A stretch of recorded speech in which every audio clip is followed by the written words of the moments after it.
अस्सलाम वालेकुम students, welcome back to smart mission. Hope so आप सब खैरियत से होंगे। स्टूडेंट्स, काफी सारे स्टूडेंट्स का ये सवाल है कि क्या बीएस नर्सिंग करने के बाद गवर्नमेंट हॉस्पिटल्स में एज अ हेड नर्स के तौर पर जॉब कर सकती हैं। बीएस नर्सिंग करने के बाद गवर्नमेंट हॉस्पिटल में हेड नर्स के तौर पर हमको जॉब मिल सकती है या नहीं मिल सकती, उसके हवाले से स्टूडेंट्स आपको डिटेल में बताने जा रहा हूँ।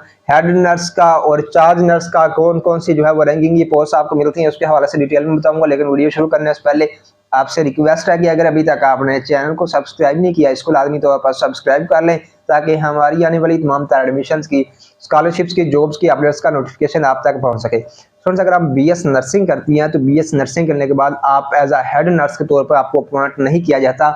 आपको पहले जो है वो चार्ज नर्स के तौर पर अपॉइंटमेंट मिलती है। आप एज अ चार्ज नर्स के तौर पर गवर्नमेंट हॉस्पिटल में जॉब करते हैं। जब आप चार्ज नर्स के तौर पर आप जॉब करेंगे गवर्नमेंट हॉस्पिटल से, उसके बाद आप टाइम के साथ साथ जो है वो आपका एक्सपीरियंस बढ़ जाएगा और फिर जाके जो है वो 4-5 साल के बाद आप एज अ हेड नर्स के तौर पर आपको अपॉइंटमेंट मिल जाती है। आप फिर बाद में एज अ हेड नर्स के तौर पर जॉब करते हैं और इस तरह एक्सपीरियंस के साथ साथ टाइम के साथ साथ आपका सैलरी पैकेज भी बढ़ता जाता है। अब स्टूडेंट्स का ये मिथ है, स्टूडेंट्स का ये जो है वो उन्होंने ये समझा हुआ है कि जो कि डिप्लोमा नर्सिंग करके आते हैं वो चार्ज नर्स के तौर पर जॉब करते हैं और जो बीएस नर्सिंग करके आते हैं वो हेड नर्स के तौर पर काम करते हैं।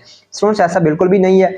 जो स्टूडेंट्स बीएस नर्सिंग करके आते हैं उनको पहले एज अ चार्ज नर्स के तौर पर ही जॉब मिलती है और जो डिप्लोमा नर्सिंग करके आते हैं उनको भी एज अ चार्ज नर्स के तौर पर ही पहले जॉब मिलती है। उसके बाद वक्त और एक्सपीरियंस के साथ साथ आपका सैलरी पैकेज भी बढ़ता है और आपकी पोस्ट की जो रैंकिंग है वो आप बढ़ जाती है। बाद में पहले आप चार्ज नर्स के तौर पर आपको जॉब मिलेगी, उसके बाद वक्त के साथ साथ आप एज अ हेड नर्स के तौर पर जॉब हासिल कर सकते हैं। काफी सारे स्टूडेंट्स का इसके हवाले से सवाल होता है, तो स्टूडेंट्स मैंने आपको कंप्लीट इन्फॉर्मेशन मैंने शेयर कर दी है।